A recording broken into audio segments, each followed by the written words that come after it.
Audi Actu, vous y êtes et nous y sommes. Docteur Boniface Toulassi, encore une fois, bonjour. Vous êtes enseignant-chercheur et vous travaillez beaucoup plus sur la chefferie traditionnelle et dans notre pays, le Togo, surtout la partie sud. Vous avez soutenu sur cela et vous continuez toujours par dispenser un certain nombre de choses à travers le monde, en tout cas même aux États-Unis. Alors, ce matin, nous voulons parler encore du rôle de l'Église dans une communauté ou sur un territoire où qui a à sa tête un chef traditionnel, un chef canton.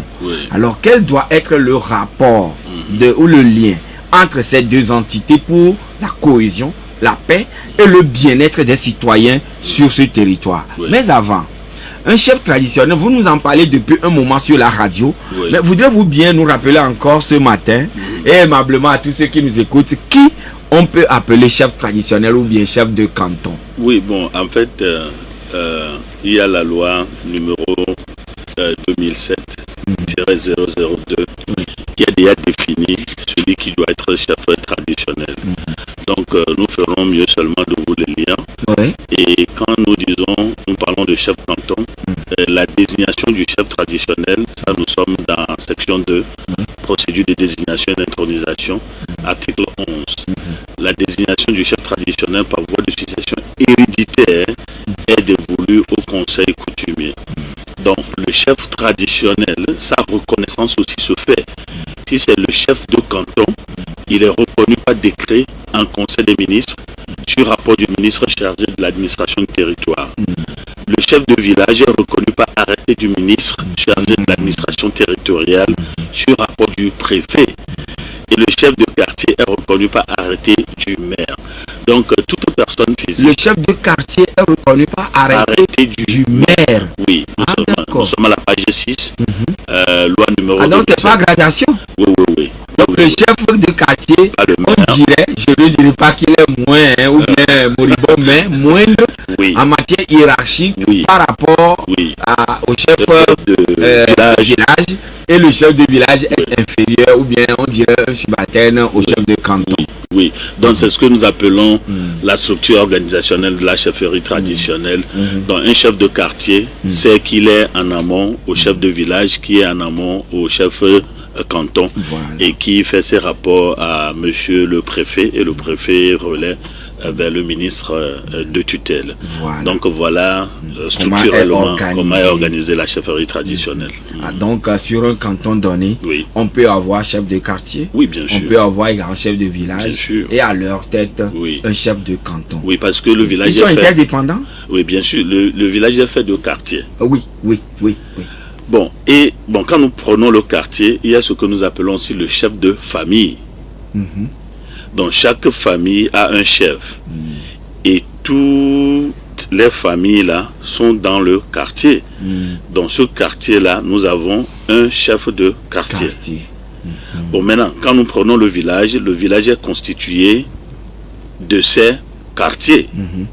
Et donc vous avez le village, et le village, nous avons le canton. Le canton est constitué de différents villages, et nous avons un chef à la tête de ça, proistémie, celui qui a la tête. Mais des fois, en tout cas dans certains milieux, on n'introduit pas, ou bien n'intronise pas forcément chef de quartier, mais on a des notables. Oui, bien sûr. Qui sont des supplétifs, ou bien qui aident également le chef de village ou le chef canton. Oui, ça c'est une très belle observation, parce que en fait, quand nous parlons de la notabilité, les notables sont en fait constitués par les plus âgés ou les plus dynamiques ou les plus disponibles ou disposés, qui représentent leur famille ou représentent leur quartier auprès du chef.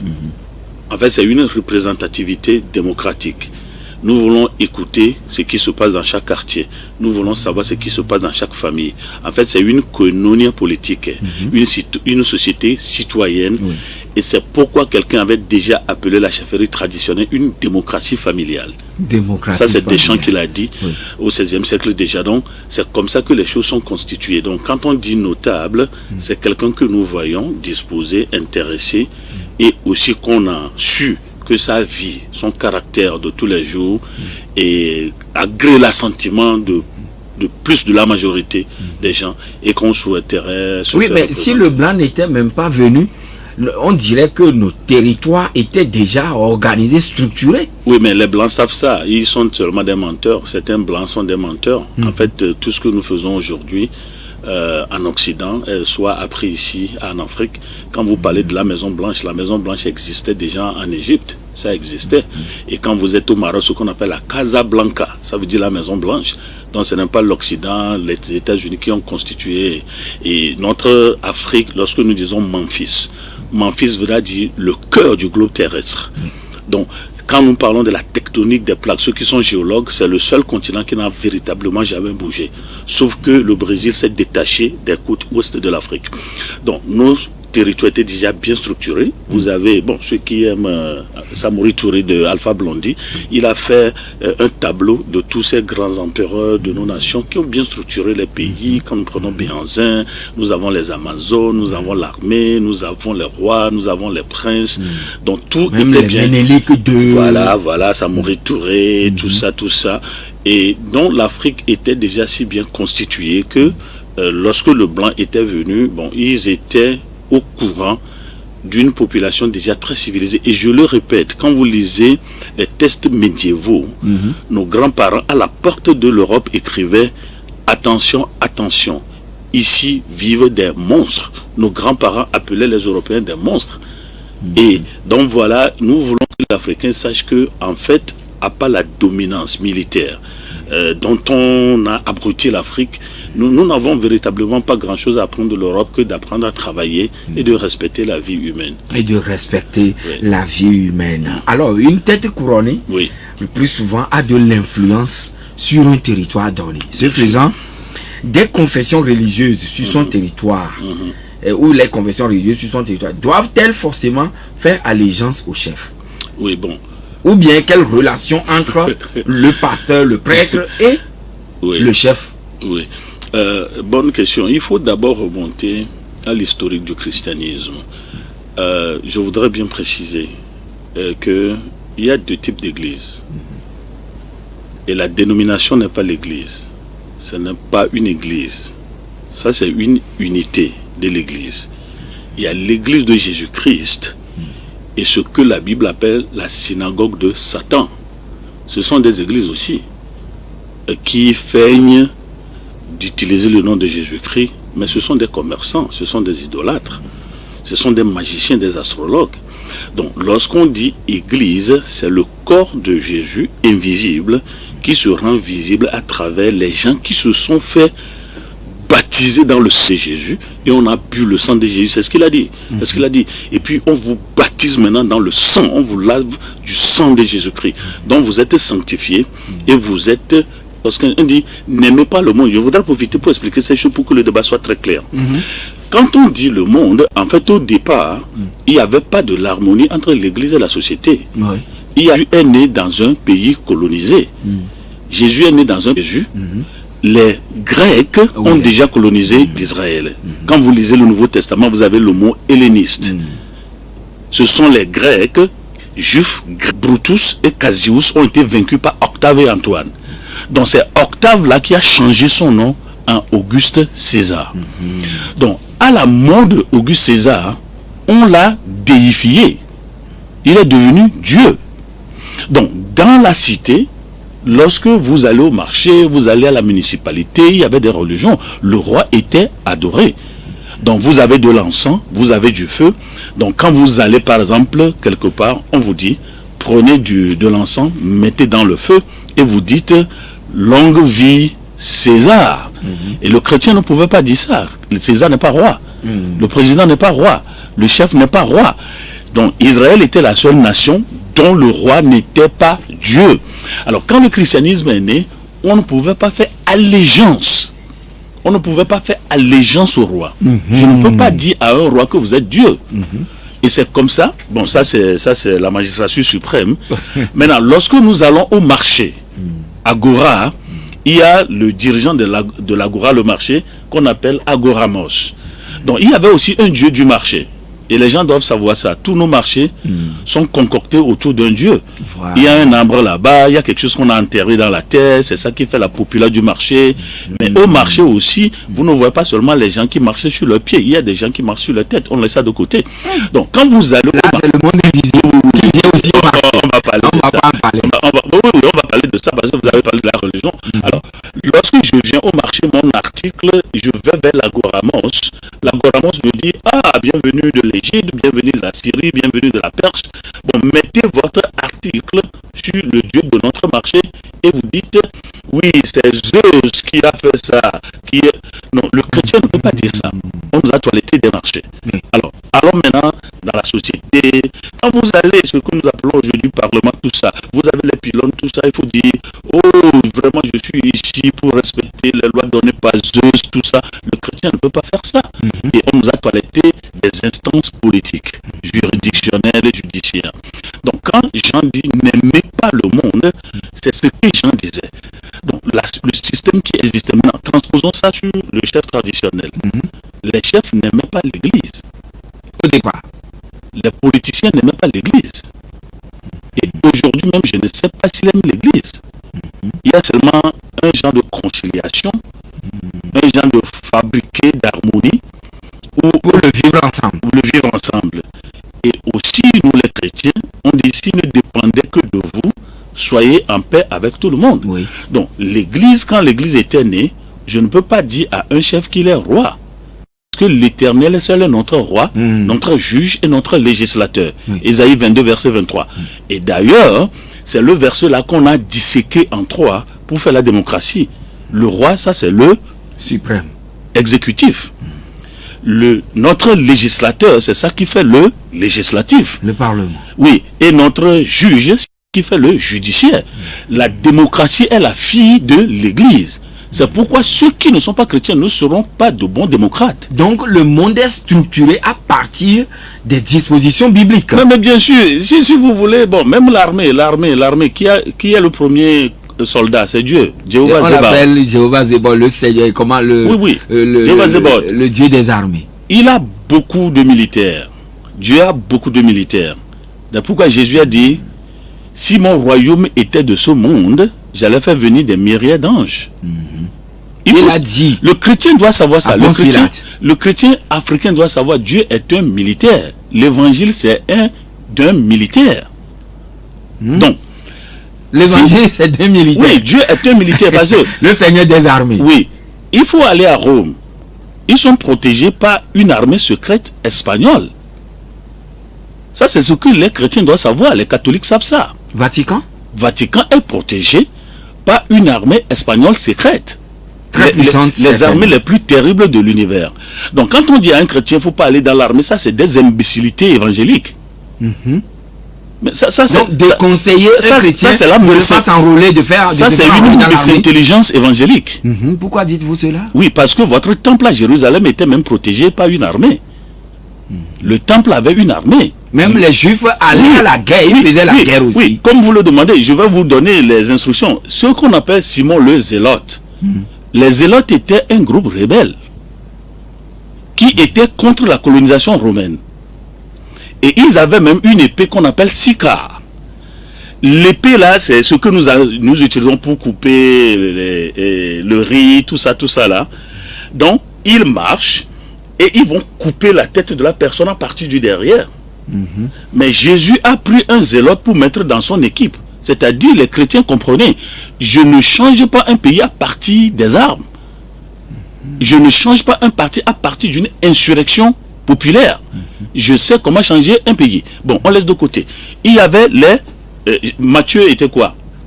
C'était un douanier. Oui. Un républicain. Suivez très bien. C'est des gens qui étaient acquis à la cause du colon. C'est des gens qui ratissaient leurs citoyens pour des caisses étrangères. C'était une thésaurisation nationale où on puise le citoyen pour plaire à l'extérieur. Donc, il y avait les grands taxiers, les publicains, il y avait les petits publicains, on les appelait les moquets, des gens qui se moquaient du citoyen. Il y a les grands moquets et les petits moquets. En hébreu, on les appelle les gabaï. À son dos du journal, Gabaye. Oui, les publicains étaient les Gabaye. Vous voyez, c'est ce qui se passait. Jésus était né dans une situation comme ça. Maintenant, parlons des pasteurs, les pharisiens, les sadducéens. Qu'est-ce qui s'est passé? Ils ont vendu la religion à la politique. Les chrétiens, les pharisiens, les sadducéens avaient vendu la religion à la politique. On faisait allégeance à Auguste César. Vous avez Césarée, Actes chapitre 10. César, ça voudra dire Caesar area, c'est-à-dire un château que le national a construit au colonial. Je suis président à cause de vous. Donc voici mon signe de remerciement. Donc voilà le contexte politique. Est-ce que c'est cela qui aura amené Jésus à dire rendez à César ce qui est à César et à Dieu ce qui est à Dieu? Mais bien sûr. Bien sûr, d'abord, ça, il y a une validation de ce que nous appelons le gouvernement civil. Le chrétien doit aussi le savoir. Il y a institution gouvernementale et le gouvernant. La personne et l'institution sont deux choses différentes. Le président n'est pas la présidence. La présidence existait avant le président. Oui. Ça, il faut que cela soit clair. Et il faut comprendre, quand on dit le chef de gouvernement et le chef de l'État, deux choses différentes. L'Africain, surtout francophone, ne comprend pas ces choses. Le chef de l'État, c'est le peuple qui est l'État. C'est pourquoi Fogna Singbe est chef de l'État. Togolais. Il représente le territoire. Togolais. C'est comme ça. Mais le territoire a choisi des notables. Les ministres sont des notables. Avec des domaines d'action, des domaines d'activité. En quelque sorte des serviteurs? Mais bien sûr, c'est pourquoi un gouvernement respecte le citoyen. Vous êtes ministre à cause de nous. Vous êtes ministre pour nous représenter, pas pour nous supplanter. Et des fois, on délègue aussi, ou on mandate aussi des parlementaires, à travers des élections aussi. Mais bien sûr. Donc, mais avant de revenir... je vais dire rapidement, même l'armée, on disait ça, c'est-à-dire avant... D'abord, on ne tire jamais sur un citoyen. On ne tire jamais sur un citoyen. Suivez bien. Une armée ne tire jamais sur... on ne tire jamais sur un citoyen. Pourquoi? L'arme qui tire sur le citoyen, ça c'est ce que nos grands-parents appellent une malédiction nationale. C'est-à-dire l'arme est achetée par les taxes du citoyen. Oui. C'est-à-dire, je vous donne quelque chose que vous utilisez pour me tuer. Et ça ne se fait pas humainement parlant. Bon, maintenant, lorsque le citoyen prend des armes, il est un criminel. Même là, je ne tire pas sur lui. Et on lui applique la loi. Voilà. Qui est en vigueur. Il n'est plus citoyen. Il est un criminel. C'est ce que les grandes démocraties ont compris. Il faut immobiliser le citoyen, à moins qu'il représente un danger maximal. Maintenant, lorsqu'il y a guerre, il faut aller chez le prophète. Est-ce qu'on doit aller à cette guerre? Est-ce qu'on doit tirer sur la masse? Est-ce qu'on doit aller faire des raids militaires? Le prophète reçoit la voix du Seigneur. Allez-y. Lorsqu'on fait ça, le prophète passe le message maintenant au roi. Le roi passe le message au chef de guerre. Le roi dans la Bible était le chef des armées.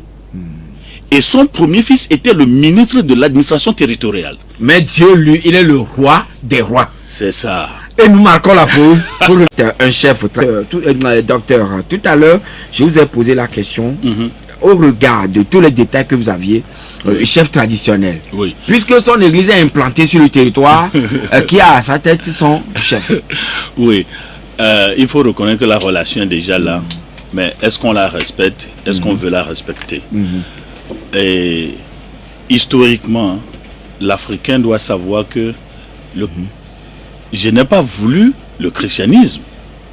C'est le blanc qui est venu avec ça, dit-on. Sauf que le christianisme existait déjà en Égypte, c'est ce que nous appelons les Coptes. Et à Jérusalem, des choses comme ça, toutes ces choses ont été trouvées en Éthiopie. On met un point là-bas. Bon, maintenant, je suis pasteur dans un territoire donné. Mais ça, c'est les banditismes évangéliques, là, il faut qu'on finisse avec ça. C'est votre Bible qui a dit, soyez soumis à toutes les autorités. Car il y a point d'autorité qui ne soit venue de Dieu. Est-ce que Dieu ne savait pas qu'il y a chef traditionnel avant d'envoyer l'église? Donc, avant que vous ne veniez implanter votre église, vous créez l'annexe et il affectait un pasteur ou un prêtre. D'ailleurs, comme on l'avait déjà dit ici, il y a ce que nous appelons, on fait un voyage missionnaire. Quelle est la religiosité de ce milieu? Et on va vers les autorités locales, traditionnelles. Et c'est lui, si les situations sont bien remplies, qui vous héberge. Il vous écoute. Il sait à quoi vous êtes. Il devez nécessairement passer par le chef d'abord. Vous restez chez le chef. Et je répète ça, lorsque le maire, lorsque le préfet vous donne une autorisation, l'autorisation ne supplante pas le chef traditionnel. L'autorisation, là, vous prenez le maire. Oui, nous ne voulons pas que les obédiences donnent l'impression à des gens comme si nous sommes dans un état impoli. Non. Ça, le gouvernement est ferme là-dessus. Vous avez l'autorisation, vous allez chez les autorités locales. On m'a commis de cette autorisation pour venir faire ceci. Et maintenant, vous voulez parler aux gens de quelle population? C'est de mes populations. Voilà. C'est les gens de mon territoire. Les administrés. Oui, de mon ressort territorial. Ils m'appartiennent. Bon, ça c'est administrativement parlant. Donc vous allez chez le chef. Et le chef d'ailleurs fait Hamas dans le respect structureux. Et vous nous aviez dit que le gongonneur dans la hiérarchie au niveau du chef en tant que collaborateur, c'est le ministre de la communication. Mais bien sûr. Milieu. Donc quand on va au conseil des ministres, la notabilité, on fait des décisions, on commet ça au SEGA. Et le SEGA va faire appel maintenant au gongonneur. Bon, il y a le gongonneur civilisé, il faut laisser de côté. Mais il y a aussi les gagans. Bon, ça c'est... Bon, donc, c'est ce que l'église fait. Je viens dans un milieu, je vais chez le chef. Si possible, il m'héberge. Voilà. Il est le premier à écouter ce qui m'amène dans son ressort territorial. Et c'est une obligation. Oui. Une obligation. Si vous respectez l'institution que Dieu même a mise en place, il n'y a point d'autorité qui ne soit venue de moi. Maintenant, ce qui fait que les églises ne font pas ça, voilà la première raison, ils ne savent pas que c'est ce qu'il faut faire. C'est ça qui crée l'harmonie. Vous montrez aux gens que vous vous respectez et vous nous respectez. Pourquoi en étant venu sur la terre, il est allé en Égypte? Et la Bible dit, de l'Égypte, j'appelle mon serviteur.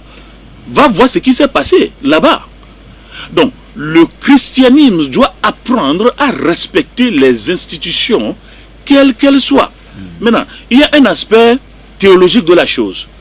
Le territoire qui a tout créé, mais c'est lui qui a aussi mis les structures. Donc, nous invitons les églises à apprendre ces choses. Je vais vous donner un exemple.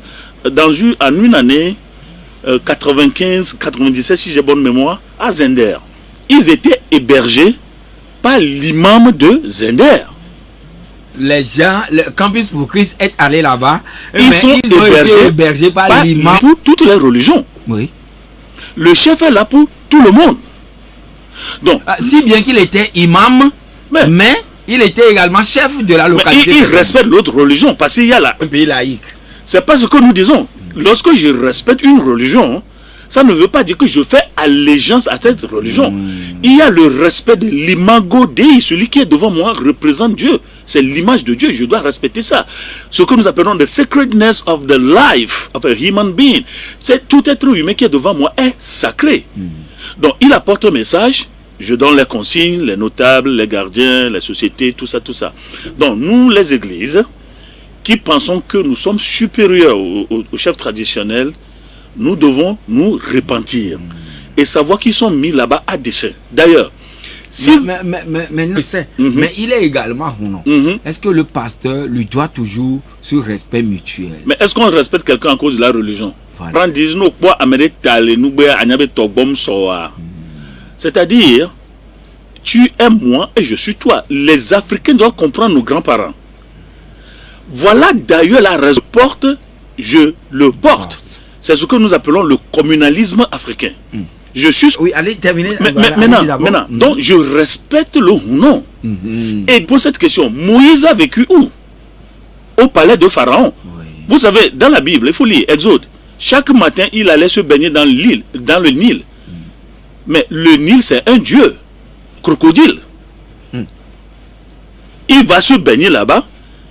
Il fait allégeance avec les crocodiles avant de monter au palais. C'est comme tous les palais aujourd'hui. Il y a beaucoup de choses qui se passent. On dirait il va dans un sanctuaire voilà. avant de venir se présenter devant la masse. Mais l'évangile est là pour le rounon. Pourquoi ne pas aller chez le rounon? Le médecin est là pour le malade. Mais donc si quelqu'un dit il est puissant, Lomé, il ramasse de l'argent des gens. En son sein. Oui. Une église a en son sein des fidèles, oui. des groupes organisés, oui. le diaconat, oui. et bien à sa tête c'est le pasteur. Oui. Alors, le bien-être de tout ce beau monde, est-ce oui. que cela doit aussi préoccuper les églises? Pourquoi l'église est là? L'église est là pour le bien-être six dimensionnel de l'individu. C'est-à-dire quoi? L'église est là. L'église a double fonction. Nous avons le rôle spirituel, oui. donc la dimension physique, la dimension émotionnelle, la dimension sociale, la dimension mentale. On est très riche en dimension spirituelle, même s'il y a beaucoup de syncrétisme. Les gens concoctent des choses ça et là et disent qu'ils font le christianisme. Quand on parle de l'église, c'est quelque chose qui est basé sur Jésus et la parole de Dieu. Pas des fantaisies. Bon, maintenant, les Juifs ont ajouté une sixième, septième dimension, c'est la dimension financière. Il faut avoir de l'argent. Il ne faut pas seulement collecter de l'argent. L'œuvre de Dieu a besoin de l'argent. Alors, pasteur, les gens devant moi, c'est leur développement plénier.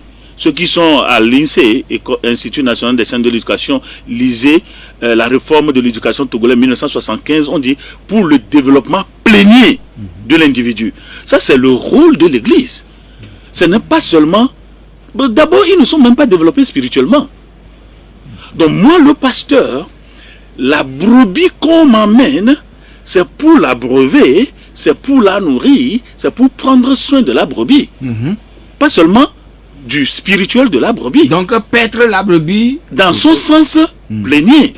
Maintenant, les églises n'ont pas compris ça parce que le discours du roi Léopold II, apprenez-le, a dit heureux les pauvres. Ça, c'est des imbécilités évangéliques. Ils ne sont pas des évangéliques, ils sont des mercenaires. L'église africaine doit dire ça. Pourquoi est-ce que l'église ne fait pas ça? Parce qu'on ne nous a pas appris comme ça l'évangile. L'évangile est là pour le développement de l'être humain. Maintenant, pourquoi il n'y avait pas de l'évangile? Matthieu 4, verset 16, le peuple assis dans les ténèbres a vu une grande lumière. Lorsque vous êtes dans les ténèbres, il n'y a pas de photosynthèse. Pourquoi? Il faut le soleil pour taper la sève brute, pour que cela devienne une sève élaborée et nourrir et enrichir l'arbre. Mais comme vous étiez dans la vallée de l'homme de la mort, il n'y a pas photosynthèse. Donc c'est pourquoi on dit la lumière lue dans les ténèbres. Alors la lumière là va apporter la photosynthèse pour le développement plénier de la personne. L'église doit savoir ça. Donc ce que nous faisons seulement, prier, jeûner, tout ça, ce sont des bêtises. Il faut lire les horloges de la Bible. Les horloges de la Bible, il y a un temps pour travailler. Et il y a un temps pour prier. Il y a un temps pour aller au temple et un temps pour aller travailler. Donc, il faut aussi dire à l'Afrique comment le juif a évolué. Vous avez quoi, Luc 2, verset 50, quelque chose. Jésus croissait en statut et en grâce devant Dieu et devant les hommes. Jésus a cru de façon plénière. Il a appris la charpenterie. Jésus a appris un métier. Comment quelqu'un veut être chrétien? Puisqu'il restait avec son père Joseph, son père adoptif Joseph, qui est charpentier. Bien sûr. Et quand vous allez même à Jérusalem, surtout à Nazareth, il y a également l'atelier de Joseph qui est également conservé. Bien sûr. Comment quelqu'un dit qu'il est chrétien, il ne veut pas travailler? Donc il y a ce que nous appelons... Mais est-ce que c'est le rôle du pasteur de nous instruire ou bien de nous conseiller à travailler ou bien nous-mêmes nous devons nous approprier cela? Bon, d'abord, ça... ce que nous appelons la conscience. Ce que nous appelons la conscience. D'abord, Jean-Paul Sartre, les philosophes. Il ne faut pas seulement dire aux gens, les Grecs, tout ça. Les grands philosophes étaient des chrétiens. Jean-Paul Sartre a dit, conscience, ô conscience, la voix infaillible de Dieu en l'homme. La conscience est le deuxième livre de Dieu, après la nature. La conscience te dit, il faut travailler. Le travail éloigne de nous trois grands mots. Le besoin, la nuit et le vice. Ça, c'est en toi. C'est écrit sur l'ardoise cérébrale et consensuelle. Sur ta conscience. Oui, celui qui ne travaille pas ne doit pas manger. La Bible dit ça. Maintenant, quel est le problème? On dit aux gens que à cause de la chute de l'homme qu'il y a eu travail. Ça, c'est un mensonge biblique. C'est un mensonge biblique. Le travail existait avant la chute de l'homme. C'est ce que nous appelons l'alliance édénique. Et Dieu créa un jardin et il met l'homme dans le jardin pour l'entretenir et le cultiver. Oui. Donc l'agroforesterie, agrobusiness, agribusiness, forestry, arboritique, tout ça. Le travail existait avant la chute, seulement que la chute a compliqué le travail. D'ailleurs, c'est pour ça que Dieu a donné le cerveau. On a la machinerie, on a l'industrie, on a tout ça pour amenuiser. Hein? Et donc, est-ce que l'Église nous apprend tout ce que vous êtes en train de nous dire? Bon, il y a un réveil terrible à applaudir. Et les églises, il y a maintenant les microfinances, il y a les... Quand vous allez dans les villages, ils ont des champs. J'étais dans les Akposso, l'église Christ est le même à Akposso, ils ont des champs de café. Les églises dans nos villages. Les fidèles entretiennent. Oui, vous allez s'acler. Pour gagner de l'argent. Et on fait de l'argent. On met l'argent dans le caisse de l'église. Quand il y a un besoin, on assiste et on ne fait plus appel dans mon église, il y a ce que nous appelons le carnet social. Quand il y a quelque chose du membre, est-ce qu'on peut l'assister? On peut tout ça. C'est les églises. Le problème, c'est que j'ai dit, ceux qui se disent pasteurs, est-ce qu'ils ont un pasteur? Oui, mais finalement, est-ce que vous ne constatez pas que peut-être il existe des gens qui peut-être ils sont bardés de diplômes, mais n'ayant pas gagné la vie sur le plan social, sur le plan professionnel, rapidement disent ou estiment que Dieu m'a appelé et ils deviennent tout ce que nous connaissons et ils surfent sur parfois, excusez-moi la naïveté de certains fidèles. Bon, oui. Mais avant, il y a une auditrice qui est en ligne et qui voudrait vous poser une question. C'est Monsieur Niadi. Bonjour, c'est un homme. Bonjour Joachim, bonjour à votre invité. Oui, bonjour, cher ami. Je l'ai suivi au début de l'émission où il disait que les colons ou les blancs, nous n'avons à apprendre d'eux que le travail et le respect de la vie humaine. Il avait dit ça au tout début de l'émission. Oui. Je pense que ce n'est pas juste. Parce que nos aïeux vivaient tranquillement. Certes, l'homme a toujours fait la guerre. La guerre a toujours existé depuis que l'homme existe. Mais la guerre existe parce que l'homme veut de l'espace vital. Chacun veut défendre son espace. Mais nos aïeux respectaient scrupuleusement la vie. Quand tu tues ton semblable, il y avait des règles. Oui. Et jusqu'aujourd'hui, dans nos sociétés, dans nos villages, quand tu basses, entre guillemets, ton prochain et qu'il meurt, il y a des cérémonies qu'on te fait aujourd'hui. Ce sont les droits de l'homme qui sont venus interdire cela. Alors, par ailleurs, nos aïeux, ils n'étaient pas colonisés, mais ils vivaient de la cueillette. Ils vivaient de la chasse, ils vivaient de l'élevage, ils vivaient de l'agriculture. Ils n'avaient besoin de personne parce qu'il n'y avait pas de pénétration étrangère. C'est la colonisation qui est venue dire que allez à l'école.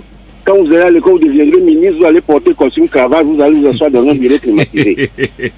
Nous allions toujours travailler pour manger. Oui. La faim n'a jamais existé, l'aide au développement n'avait jamais existé dans les anciens temps. Donc je voulais que l'orateur apporte cette rectification à ces propos. D'accord, il vous a bien suivi aussi. Alors, Monsieur Gado. Alors, bonjour Joachim. Bonjour. Bonjour à votre invité. Oui. Monsieur Joachim est tellement content de l'évangile, c'est bien. Pardon? Bon. Bon, mais c'est ce que je voulais demander. Vous dites qu'un liman a reçu un évangéliste. C'est tout à fait normal et c'est bien. Mais pourquoi ça ne se passe pas partout comme ça? Parce que chez nous, par exemple, les chefs traditionnels et les préfets reçoivent d'autres partis politiques et ils envoient d'autres. Pourquoi? Merci, bonne journée. Ah oui, mais nous ne parlons pas des chefs, de préfets. On parle aujourd'hui de la chefferie et des leaders religieux. Pas des partis politiques, on parle des religieux. Oui. Allô, Pelé? Oui, bonjour notre invité. Oui. D'abord, félicitations. On a besoin de son numéro de son contact. D'abord. D'accord. Est-ce que nous pouvons aller loin et pour ce débat-là, pour qu'il y ait des débats contradictoires et à un niveau donné, est-ce qu'on peut insérer ça dans nos éducations? Est-ce que c'est possible, comme on avait fait à l'époque, le catéchisme à l'école, tout ça là, on peut transformer ça comme aller enseigner pour édifier un peu plus loin. D'accord. Est-ce que c'est possible au niveau de l'État? Bien noté. Certainement que c'est une doléance au fait ou un plaidoyer. On verra bien. Auditeur en ligne sur le 92 02 80 63. Allô? Oui, allô? Bonjour monsieur. 92 02 80 63 ou bien 99 70 70 90. Bonjour. Oui, allô? Oui, allô? Ouais, Jachet, bonjour. Oui, bonjour Évangéliste Senghor. Comment vous allez? Bien. Bon, je salue l'invité pour son explication. Mais ce que la remarque que je lui ai faite est que, au moins, en tant que... Il explique bien, au moins qu'il faut qu'il respecte au moins l'église. Parce que tout ça, il parle de l'imbécilité, mais c'est pas du tout normal, c'est pas digne. Il enseigne, donc, il ne respecte pas. Mais le fait, s'il vous plaît, monsieur Joachim, s'il vous plaît, le fait d'insulter, c'est ça qui n'est pas bien. C'est ça, il faut comprendre ça. Nous sommes à la radio. D'accord. Merci, très bien noté pour vous, Évangéliste Senghor. Et dans quel sens a-t-il parlé d'imbécilité? Il nous apportera encore quelques éléments de réponse. On prend le dernier intervenant. Ah, d'accord. Alors, imbécilité, Évangéliste Senghor n'est pas d'accord avec vous. Peut-être qu'au lieu d'imbécilité, on dira race de vipère, qui vous dira que vous échapperez à la colère, au châtiment de l'Éternel. Il faut choisir. Donc, quand nous parlons aujourd'hui, ne disons pas qu'il n'y a pas de bons hommes de Dieu. Mais quelle est notre moyenne? Où les gens ont supplanté les vrais pasteurs. Bon, en fait, on ne parle pas des vrais pasteurs. On parle de cette démagogie ecclésiale qui existe, où les gens utilisent le nom de l'Église pour faire ce qu'ils veulent. Bon, blessés, qu'ils soient blessés. Mais il faut qu'on règle ce problème. D'ailleurs, il faut qu'il y ait un... Ce sont des prédictions bibliques, après tout. Ils doivent se réaliser aussi. Je me souviens des hommes de Dieu qui appelaient des radios, qui vont vous dire, non, ne recevez plus cet homme de Dieu. Il n'est pas un homme de Dieu. Oui. Il y a des hommes de Dieu qui faisaient ça au Togo. Oui, avant. Eh bien, pourquoi ça a disparu? Donc, avec tout le respect que j'ai pour l'Église, les imbécilités évangéliques qui continuent et le banditisme ecclésial. Niadji a trouvé que le gouvernement existait, la guerre existait bien avant, en Afrique, bien avant l'arrivée du colon, et qui n'est pas d'accord sur votre position, mais il dit, nos aïeux aussi respectaient la vie, et c'est la colonisation qui est venue tout chambouler, parce que quand vous commettiez, par exemple, un homicide volontaire ou involontaire à l'époque, il y avait des choses qu'on vous applique. Mais aujourd'hui, selon lui, les droits de l'homme ne sont plus d'accord sur ces pratiques-là. Bon, ça c'est d'abord un double problème. Il y a le politique qui décide à la place de l'Église. Est-ce que l'Église a une voix? Si l'Église avait une voix qui nous dicte quoi? D'accord. Le temps oblige. Un imam a reçu. Oui. Mais pourquoi cela n'est plus de mise un peu partout? Bon, je crois... Il semble que cet imam fut également chef. Il est également chef là-bas, je crois. Oui. Bon, les deux sont coupables. Lorsque le chrétien voit le musulman comme un ennemi, lorsque le musulman voit le chrétien comme un ennemi, on ne peut pas aller vers cette harmonie. Dans la Bible, je crois Luc 10, on parle de l'homme de paix. Même quand vous allez dans les milieux les plus reculés, Dieu a toujours disposé des gens pour vous accueillir. Dieu a toujours disposé des gens pour vous accueillir. Autrement dit, le milieu est structuré, organisé. Oui. Non, mais vous allez quelque part dans un village et puis vous rencontrez quelqu'un à la place publique. Comme ça. Oui. Il vous dit, vous allez où? Chez le chef. On vous accompagne chez le chef. Ou le chef va commettre quelqu'un pour vous accueillir, vous recevoir. Voilà. Bon, donc, lorsqu'on revient même dans l'église, si nous les pasteurs, nous pouvons être honnêtes et sincères aujourd'hui, est-ce que c'est l'église que nous faisons? Voilà. Avec les coups bas, les choses que nous faisons, un pasteur qui vend l'autre pasteur, écoutez, l'heure est venue pour que les vrais adorateurs de Dieu adore Dieu en esprit et en vérité et non en comédie. Merci beaucoup pour toutes ces précisions. Mais l'autre avait dit il faudrait qu'on puisse avoir votre contact, et il dit tout ce que vous nous enseignez ici depuis un moment, est-ce qu'on ne peut pas insérer cela dans le système éducatif togolais? C'est un plaidoyer. Mais votre contact? Bon, le 90. Oui, 90. 21. 99. 66. 66. Oui. À tout moment, on peut vous joindre?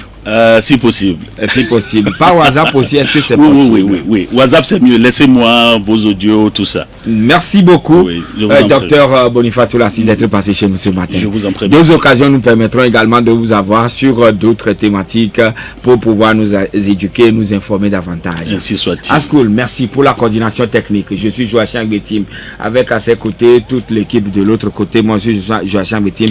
Très bon.